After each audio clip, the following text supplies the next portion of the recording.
Good afternoon, all my kings, queens, and in-betweens.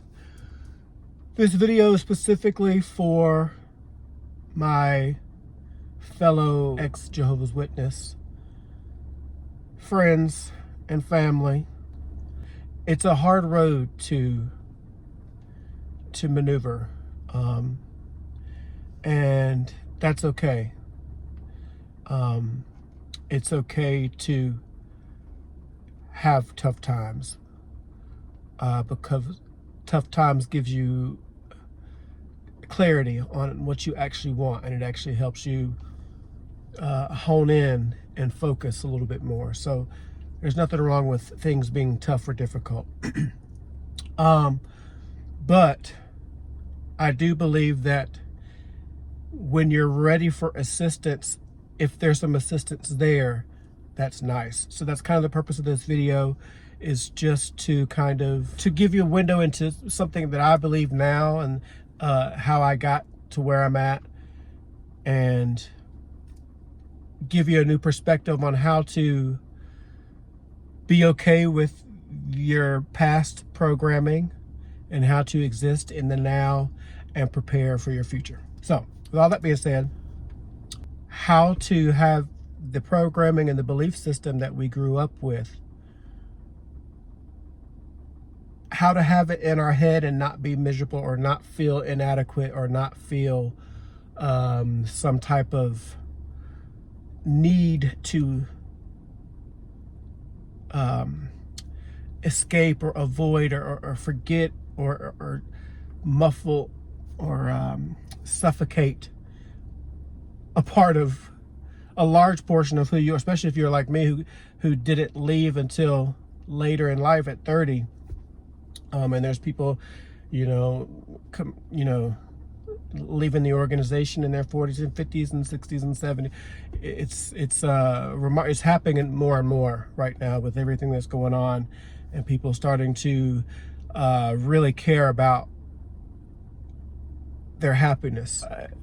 When I left, my reasons for leaving kind of put me in a position where I was wondering whether or not I believed in God, or Jehovah, as witnesses would occur.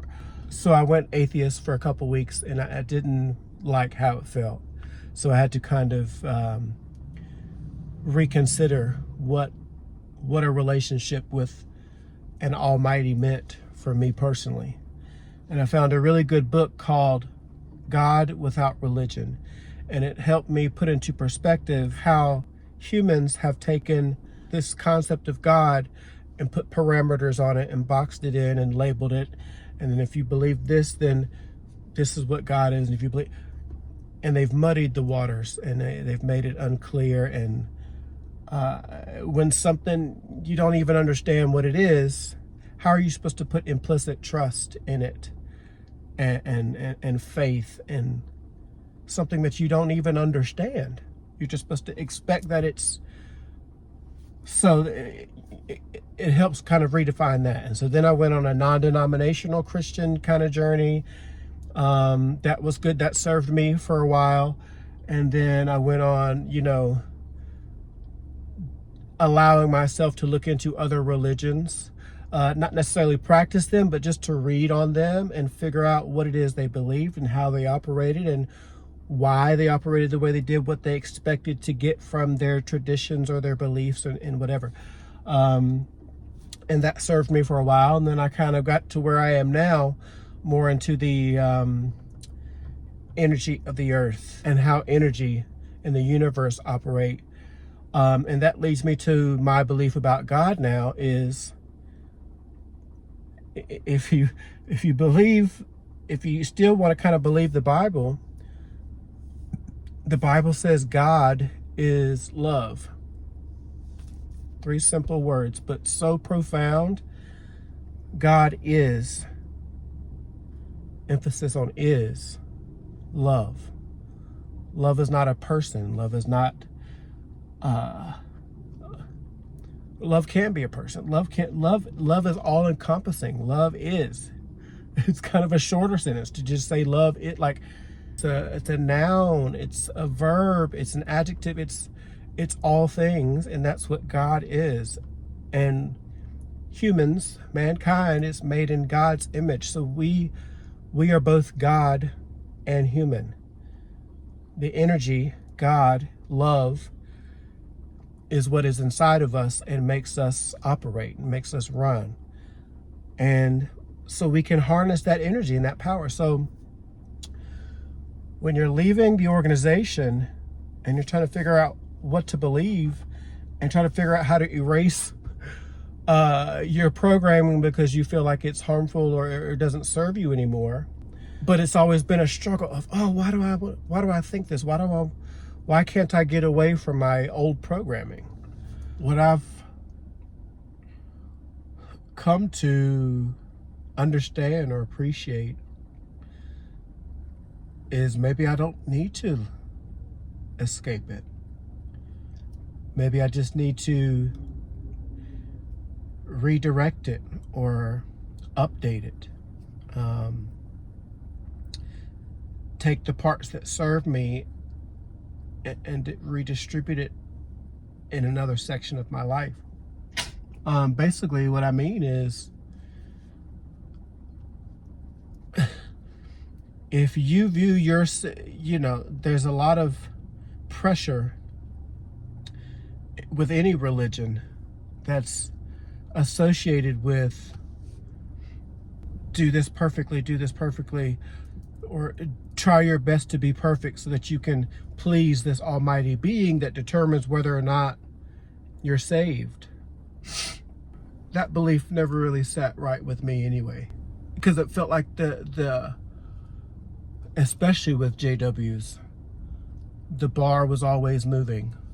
What was acceptable was up in the air.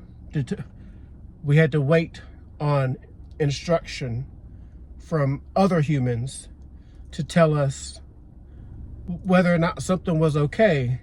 When if you read the Bible daily and make it your own, and then you have a belief, but then you're told, no, that belief is not part of this system, our belief system. Your belief is wrong.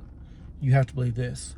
Only to wait 20 years for them to release new light. Now it didn't work for me, and it's not working for others. That's why so many are dropping like flies, because they're starting to wake up to the reality. Another section of this reality is, if you adopt the belief as I have that you are God and that others are God, and you read the Bible from the perspective of you are God and animals are God and plant any breathing, animate, full of energy things are God, and you read the Bible from that, it makes way more sense. And the Sermon on the Mount, where he talks about happy, R. Jesus, if that was his name and that's how you said it, and if he existed, some will question that. That doesn't matter to me. It's an ancient collection of writings that many have used to see success in their life. So I look at it from that point. He came here to show us how to use that energy that's in all of us the best way to be happy. Happy are those that. Happy are those that. Love God, love others. 2 commandments. Love God, love others. If you read it from the perspective I'm talking about, love yourself, love God, and then you love others, you view them as your equals, as people that you are, then you're not gonna do anything to an outside being that you're gonna due to your being. So you're going to love yourself. You're going to treat yourself with respect. You're going to encourage yourself. You're going to support you, or at least you should. We live in a world now where that doesn't happen, where we're taught to self-deprecate because it comes off as selfish, or it comes out. There's a lot going on in the world. But like I said, this video was to kind of give you a perspective that maybe you haven't thought about, or maybe you have, but couldn't flesh it out exactly.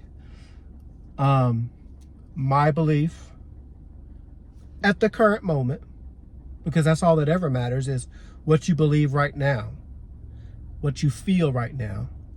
If you listen to anybody that understands law of attraction, the universal laws, they'll tell you your emotions are your guideline. So my emotions and my feeling, my belief right now that I feel serves me is to believe that each of us are God. So when you are serving God, you're serving yourself. So that makes it way easier to serve God, because now you understand how to serve God, because you know what you like. It just makes so much more sense when you treat yourself with respect.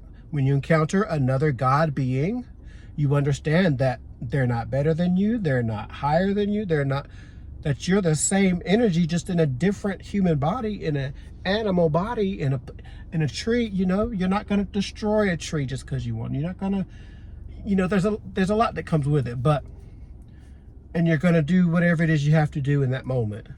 You know, there are times when you're going to encounter an opportunity to make a choice, and you're going to make the choice that you feel you can live with.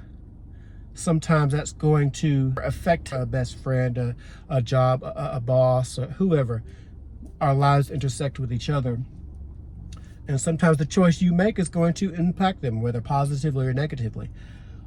And sometimes it may feel, you know, you regret something. Bottom line, we come from a belief system where we had to be different. And then when you leave and say, this is too frustrating, and you try to figure out a new belief system, you keep floating back to and it's hard to get away. When you just focus on being happy and don't try to run from anything, and just run towards the things that make you happy, instead of trying to run from things that make you stressed or worried or sad or mad or angry or whatever. That's the path I believe that Jesus was talking about.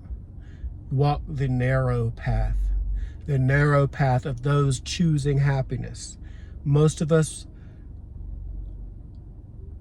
people are on the broad path of, when something annoys them, they try to eradicate it, they try to fix it, they try to figure it out, they try to examine the history, figure out why it happened. And we go down this long road of stuff that just gives us all kinds of negative emotions, worry and anxiety and fear and stress and anger and jealousy. And if we would just walk the narrow path, choose happiness, whether somebody looks at you and says, you shouldn't be doing that because it did it. Excuse me. You don't pay my bills. You do not lie in my bed. You do not provide food for me. I don't care what you think. I'm here just like you're here to enjoy life and have fun. Therefore, I'm going to live my life as such, to where day after day, minute by minute, year after year, I am choosing things, opportunities, people, colors, music, everything. I am choosing according to what makes me feel the best, because when I feel the best, I can do the best. And when I can do the best, everybody benefits, and we create and we make new things and we evolve and we grow, and it makes more sense. So that's there's a lot more to it, and I'm not an expert, and I don't need to be, because there are people out there with lots more years of experience and success from choosing happiness. And I've talked about it before, but the book, The Vortex, Jerry and Esther Hicks, it needs to be read. When you read it and you get the wisdom, or you receive it, and or the wisdom that's already inside of you comes to the forefront because of the way the words are arranged, the way you receive them, or your readiness to receive it. You can kind of see that, oh, this programming from the Holy Scriptures that I was receiving, it works. There's a lot to watching who you associate with, a lot to monitoring your entertainment and your choice, your choice of, reading material, and what you put in is what comes out. So if you surround yourself or watch things that are full of a lot of energy that doesn't make you feel good, but you become callous to it because everybody around you is upset, and everybody around you is broke, and everybody around you is annoyed, and everybody around you is unhealthy and just barely hanging on and struggling, and getting old at 30 and going on a decline. There is power in what you've learned. So if you find it hard to disconnect, understand that's why. It's because there's wisdom in some of the things that we were taught. But it's the entity that we were trained to direct this energy towards that's, in my belief, outdated.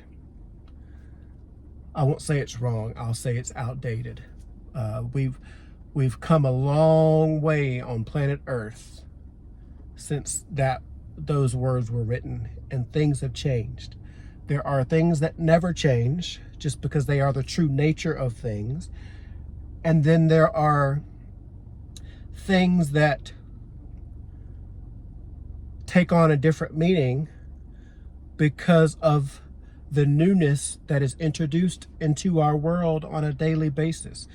The universe is always expanding because the universe is eternal. And that means that you, who are made up of the same energy that has made everything, are adding to the creation that happens every day.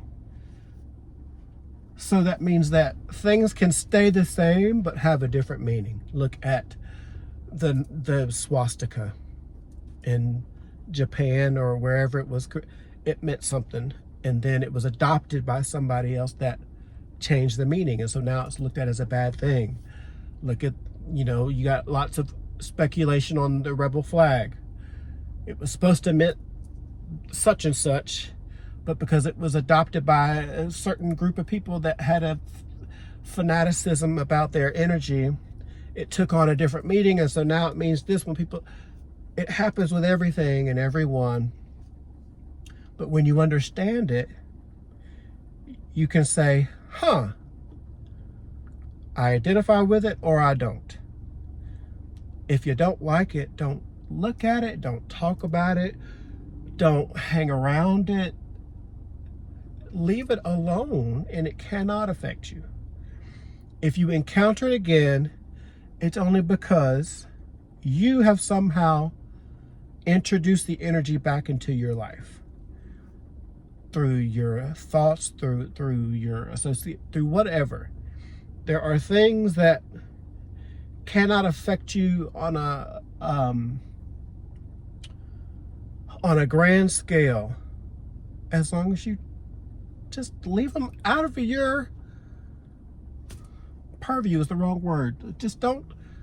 If you don't like somebody, if you talk about them every time, if you tell us, every person you meet, this was my ex, and they did this and they did that, and then they cheated on me, and then they did this, and I put 12 years in, and I did this and I did that, and they did this and they wouldn't respond, and then you can't move forward. That person shows up every time you go to the grocery store. That every time you're trying to show a picture of your dog, the person, if you don't like something,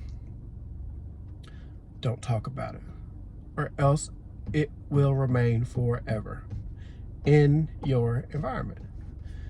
It's tried and true, and there's no evidence, as Abraham Hicks likes to say, there's no evidence to the contrary anywhere.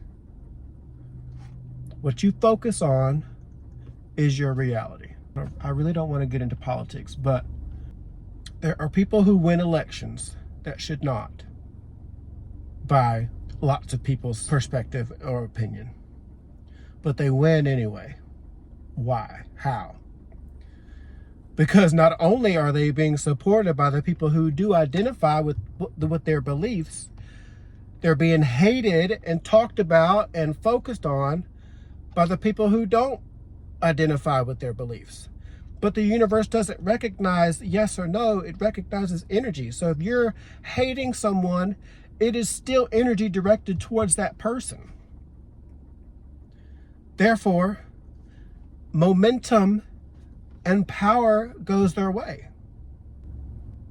Don't do it. Don't give them that power. Take hold of that power yourself. Use that same law, fact of nature to benefit yourself. And watch how the stress melts away from your life. You're going to encounter downs. Because the universe is eternal, you're always going to have the ups and downs and the ebbs and the flows and the happies and the sads. It's just the nature of, it's yin and yang. It's what makes things keep going. If things were to always be perfect, never be bad, things would end, because there would be no change, there'd be no growth, there'd be no opportunity for figuring out how to do something different, because you're always blissfully happy. And it's taught that that's what you want. It's really not. You want it for a period, and that's what you work for. That's why you choose the happy road, because you are going to more often encounter the things that make you happy. But because we are energy inside of a human body, the human body or mind has memory. And sometimes bad experiences from the past will resurface because of eyes, ears, nose, mouth. Our senses help us collect data, whatever. So when you encounter something you don't like, this brain stores it. And then when you might forget about it for 5 years. But then you driving down the road and you smell something, you're like, and it triggers a memory. There's nothing wrong with that. But it is in that moment you have to choose, do I want to be stifled by this memory? Or do I want to say, that was a memory I don't want to think about, talk about. And then go do something, because it's almost impossible, not impossible, it's almost impossible to not think about something. It is easier to think about something else long enough to where the thoughts of what is haunting you lessens, dissipates, goes away for a while, which is why your words are spells, are binding. Say them enough, they become things. and the things in you start noticing the things in your life. Don't try so hard to run from your programming. If you're an XJW, redirect your programming. Change who it is that's being worshipped. Change the focal point of your attention. Instead of a sky being that is knowing everything and saying who's worthy of this and worthy of that, say, I am part of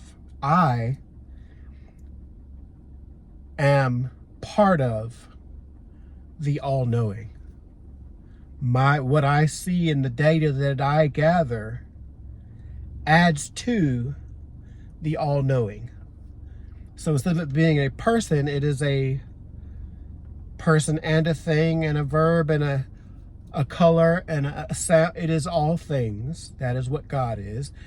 And when you believe that you are part of it and you're contributing to it, being careful about what you let in and the things you say and how you treat yourself and how you eat and how much sleep you get and the exercise and where you go and the opportunities you give yourself to see new things and the belief that you have in yourself to accomplish something, it gets easier to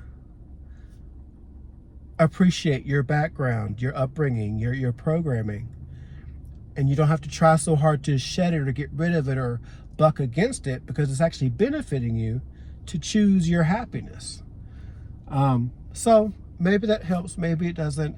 I know with life, you can hear something, but words don't teach. Experience teaches. I've learned that. I can talk to you all day, but unless you're in a mental space, an emotional space to be able to receive it as understanding and clarity, you left my video 30 minutes ago. I hope I helped some of you. I don't have a breakdown of my history on the internet because, number one, it's not necessary and it's personal, but number two, I just haven't. There is a portion of transparency that I want to share with the world because I feel it could be beneficial. And I think it's something that will make me happy. Something I've always loved is people and helping. Part of my programming, yes, because when you're taught that you are the only one who knows anything from a very young age, you get bullied in a way to help. But I have always enjoyed people and connections, and I've felt the love. And now I get the chance with my ability to adopt any belief that serves me the most happiness. Then I can pick the portions of my upbringing that help me do that. So choosing your hard. It's hard to do what everybody else does and, struggle bus.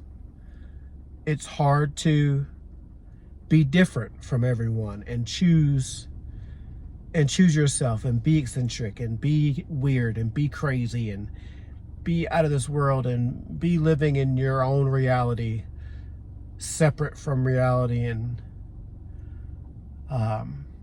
sometimes it takes that. If you look at the most successful people that you view as successful, there's probably some weirdness to them, something about them to where they do something at a level that others don't do, and it's what brought them what they have. So when you adopt that and you don't just do what everybody does because everybody's doing it and you don't want to seem different, especially as JWs, you've got a leg up because you were knocking on doors in elementary school and giving talks from I gave my first number 2 Bible reading I think at 7 years old. We have a leg up. You know, we had to not celebrate holidays when everybody else was celebrating. So we've been trained how to be successful. What it takes to be successful, we were bullied into doing. So that's where a lot of JWs will,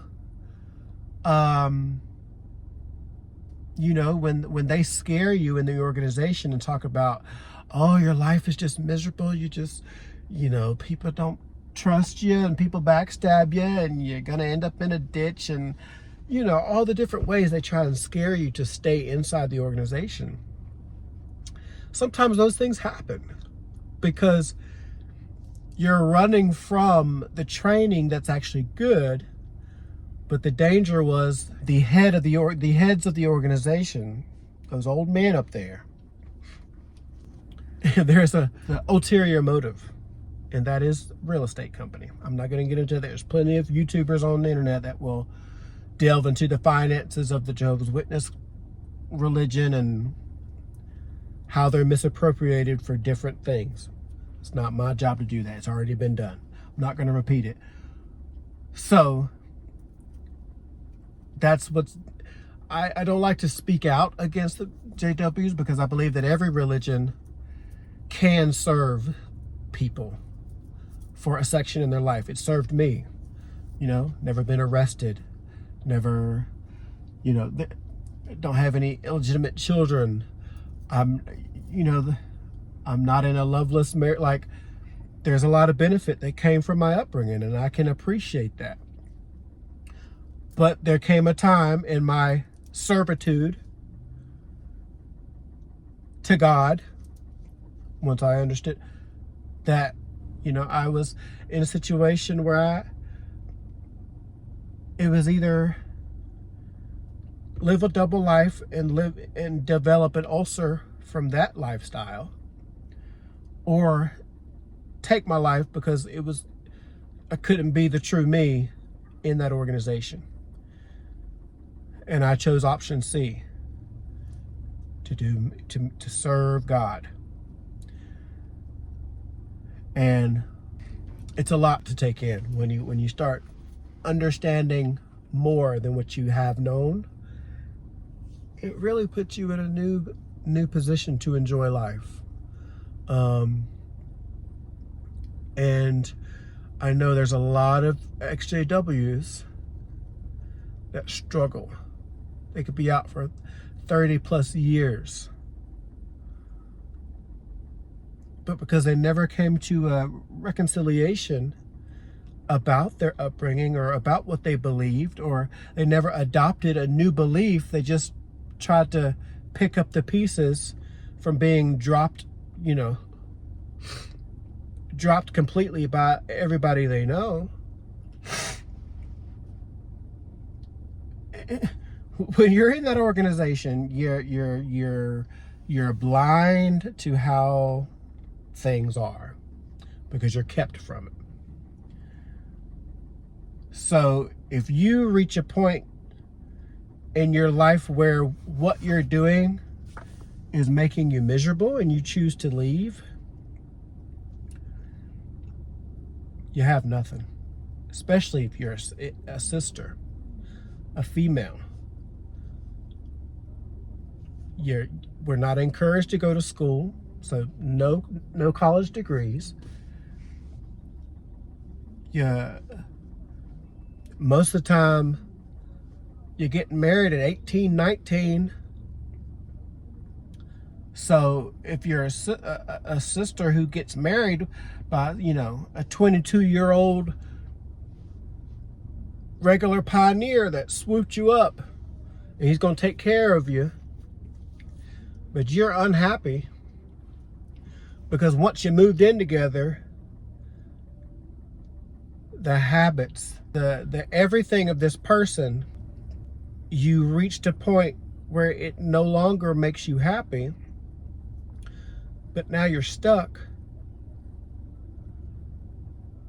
And when you want to do something different and seek your own happiness, you're told you can't. And if you do it anyway, the divorces come and you don't have income. Because sometimes they're not working. Sometimes you ex-sisters you don't have anything. You don't have the education. You don't have the proof of the education. A lot of you are smart, very, very smart. But you don't have the government given or the, secular given proof of your wisdom. So it's hard to find jobs, and then you don't have the income. So what are you how are you? I think I've talked way too long, or maybe just long enough for me to touch somebody's spirit, and help them realize the clarity that they've been asking for. Know that you're okay. You're fine exactly where you're at. You don't need to be further. You don't need to do anything but be happy and seek the happiness. Seek God's kingdom, the kingdom of love, the kingdom of positivity, happiness, joy, kindness, goodness, faith, seek that. Seek the happy things of life. And all of these other things will be added to you. When I tell you, if you can disassociate from the belief that there's beings judging you, I'm not going to say they're not watching over you, because I do believe that people we've disconnected or that have left this human life, like my mother, I do believe their energy doesn't die. Love can't die. It's energy. She was love inside of a human body named Valeria. And so I believe that her human life reached a point where it ended, but the energy was still there. So I take a lot of strength and comfort and joy from believing that her energy that helped bring me into this world is still present and with me at all times. I don't have to pick up the phone. I don't have to drive to Walhalla. I don't have to do any of that. She's present at all times. When you can read the Bible, or if you don't like reading, then if you can take in life experience, which is what actually teaches, and understand it from the perspective of you're not being judged, because there is not right or wrong. There is choices that make you feel good and choices that make you feel bad. And when you choose the good ones, or when you choose the path that makes you happy, things go better for you. And when you choose to focus on the things that make you sad, you get more things that make you sad. When you can understand life from that perspective, it makes things so much better.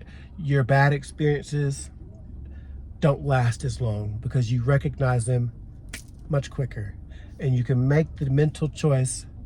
I can either be really mad about this and act on it and think about it and ponder it and try to correct it and understand it so that it doesn't happen again, and avoid and run from it and look for red flags, or you can say, what was I doing that brought that to me? What was there anything I was thinking or saying? Do I have a belief about myself or the world I live in that put me in a position to be able to experience this person, this thing, this whatever that made me feel icky?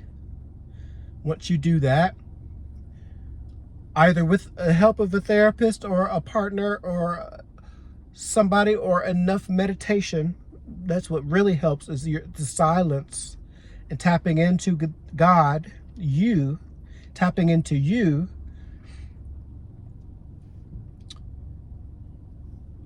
The answer becomes clear. Oh, you know what? I was saying this or that, and it made me and then you understand why you start experiencing things. And when you got control of that, You have more control over being able to bring more good things or encounter more happy things than bad things. That's where imperfection comes in.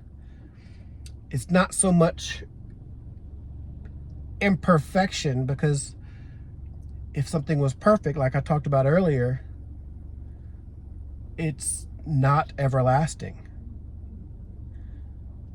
What makes something everlasting means there's always ebb and flow, up and down.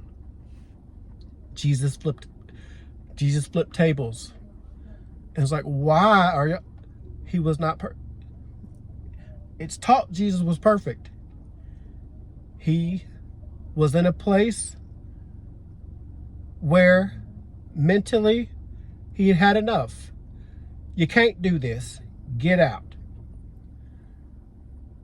So, so I maybe not everybody agrees with me, but that's the thing. Life, so what makes something everlasting or ongoing is the fact that there's always going to be, how can we grow? How can we evolve? How can we get better?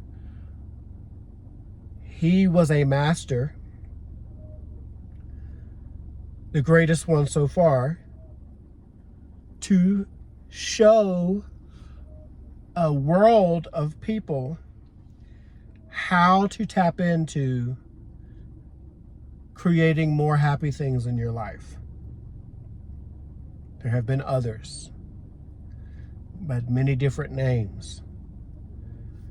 Through years and years, so many thousands of years of history, there have been people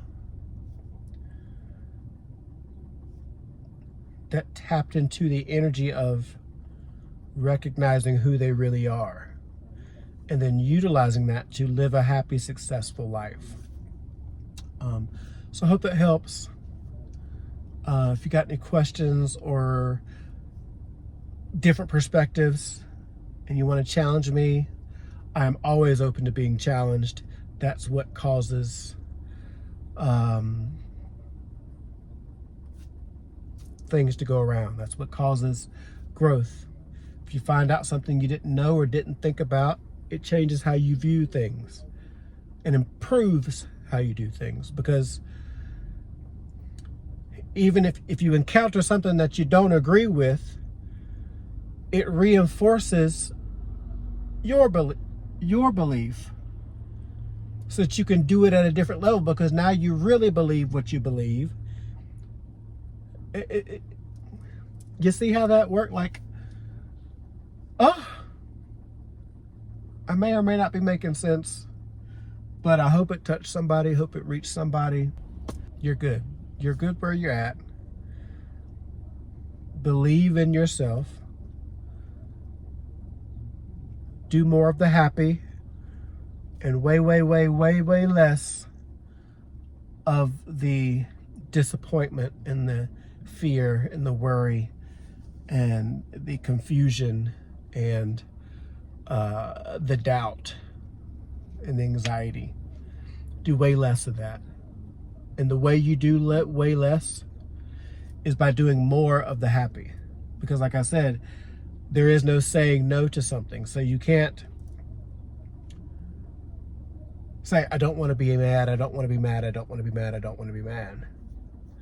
Because that it unfortunately only reminds you of why you were mad in the first place, so it just gets bigger and gets bigger and gets bigger. You want to unalive people. The way to be less sad is to be more happy, which takes your mind and your focus off of the things that came into your existence that made you sad to begin with.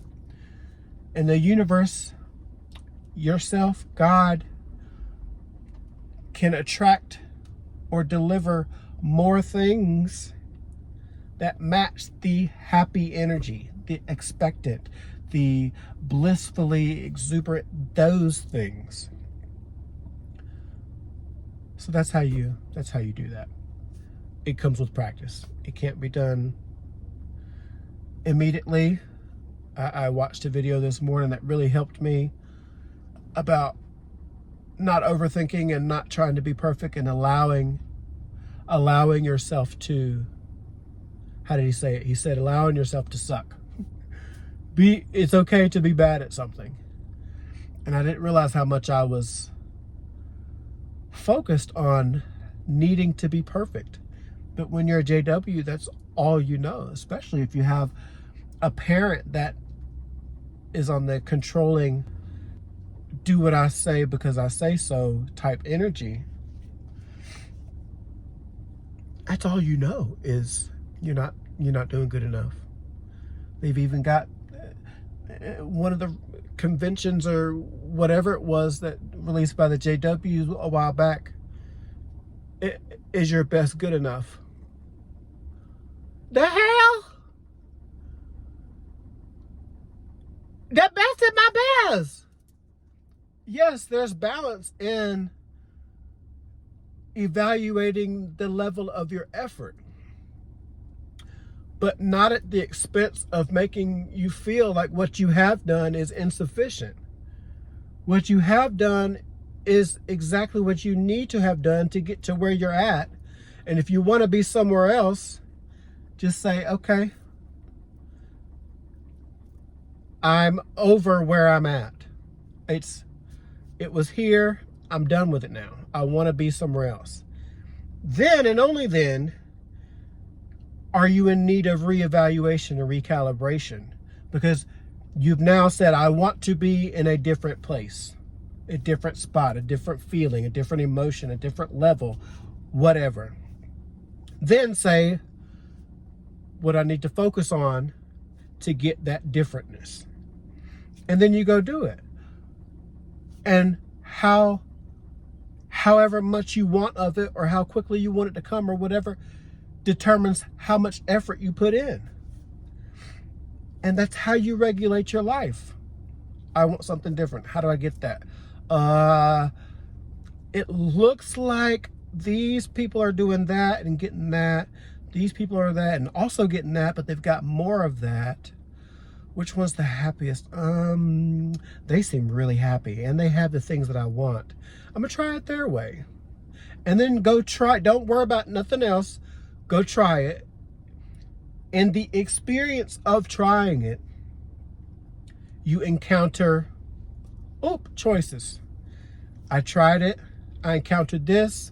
Didn't make me feel good. It made me feel really good. And then it's either going to look very similar to what somebody, the people that you chose to do it that way, or it's going to have aspects of your own personality, your own contribution as a separate entity to this method of doing something. And it's okay that it's different because it's yours. Each individual is unique. Each leaf is unique. Each breath in and each breath, like, you are unique. So to learn and to grow and to change, you observe. When you figure out what it is that resonates best with you, you go in that direction. And then in the going of that direction, it will bring forth the opportunities to make choices. And it's either going to look like somebody else's path because maybe they have similar background, or maybe they have similar goals, or whatever. It can look very similar, which is why, there's remedies and medications and pathways to fitness and relationship guides and self-help books, because there is validity in, I did it this way. It's the reason I'm making this video. I believe this, it helps me, maybe it'll help you. But if it doesn't, I'm not going to be mad. This video probably won't even get watched because it's going on 50 minutes long. And no one has that kind of attention span. But in me talking about it, I am reinforcing the beliefs that have made me feel good. And it makes me feel good to know that somebody that might need this energy will find this video and watch all of it.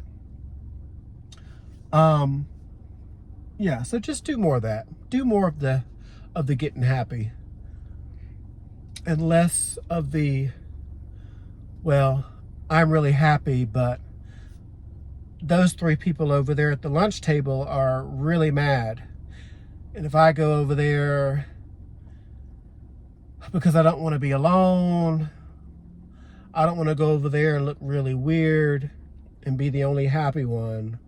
So I guess I'll go figure out something to be mad about too. That's the only reason there's so much turmoil in the world of politics. Because you could believe something, but because this group of people might believe something different and you love those people or you want to fit in with those people, you say, oh, well, I can't have my beliefs because then it'll look different from their beliefs and then they'll extricate. It doesn't matter. Each person is an individual, separate from any other. You can coexist and create a world, but the thing is, you need to make sure you're interlocking with people that are serving you. You have to be a little bit selfish. It sounds weird to say, but it's just the truth. You are here to create a world and to add to the world and to enjoy the things that are already here and then add to them so that when your human body is done, you have created an environment for the ongoing and the continuing of life. Somebody else, at one time, airplanes didn't exist. Somebody said, I want to get from here to there, up there, and not down here. Seems like it takes too long. What? Humans can't fly? What are you talking about? That's pish posh. That's frou-frou. That's witchcraft. I can't imagine all the things that people back then were saying. But when who was it? Orville? No, that's not Orville. The Wright brothers. Is it the Wright brothers? Doesn't matter. People who create. Look at Elon Musk. Look at people that do things. Take notice. Not who they are necessarily, or whether or not you agree with what they contribute. But say, they have a level of, I can do what I want because my finances and my situation allows it. They have a certain level of that I want. How'd they get there? They didn't give a shit about what other people thought about them. And they found their focus and they focused on it, and they didn't let others take them out of their focus. What most of us do, we want something. Oh, come over here, come out and drink, come do this, come do that, date that person, go to this, believe this.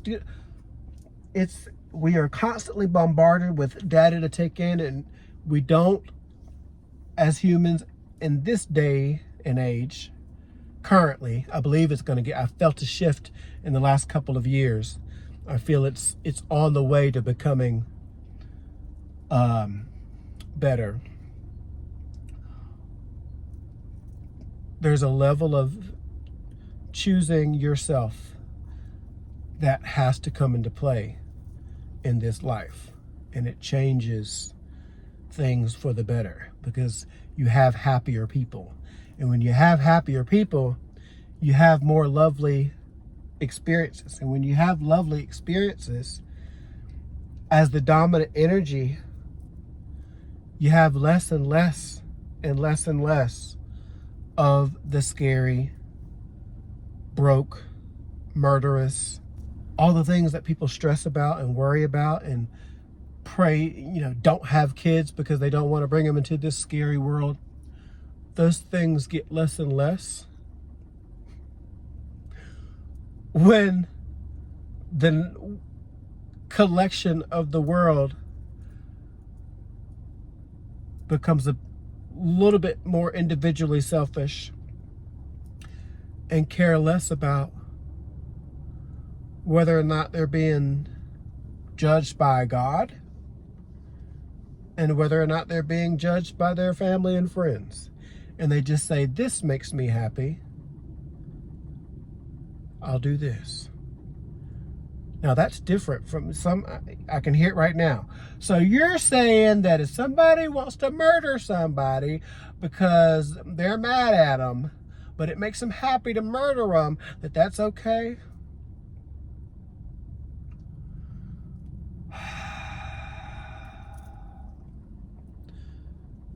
Just repeat that question to yourself and see if it makes any sense. It's no.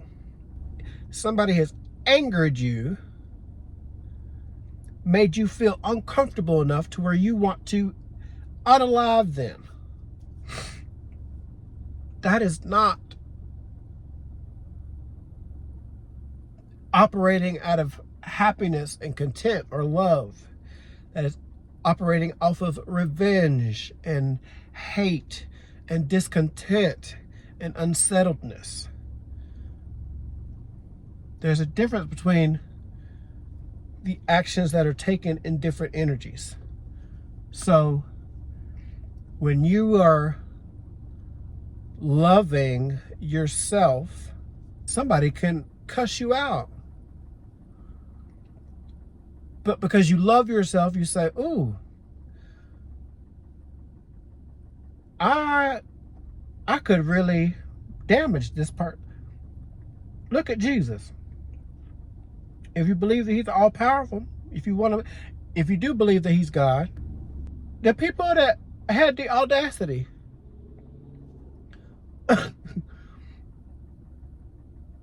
to challenge and do things to him, unalive him, but he didn't do anything. Why? Because he love.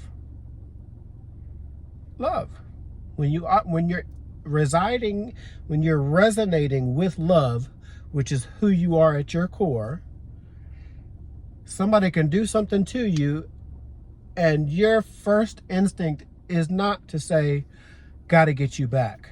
Your first instinct is to say, ooh, they're hurting. I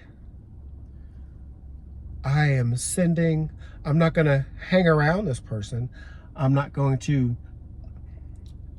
let this person take up rent in my brain so as to give them the energy to invade my space and invade my surroundings and interrupt my happiness. I am instead going to say to myself, or to them if necessary, I really love you, and I hope that healing comes your way very soon. Oh, the magic is real, y'all. Like, there's a lot of magic in you. And when you understand how to harness that magic through words and thoughts, your life changes, and it's fun. And the downs, while you don't want many of them, they don't affect you as, they don't stick around as trauma. They become learning experiences to help you do better what you really want to do. So I hope that helps everyone. I love you. Love more, be more, achieve more.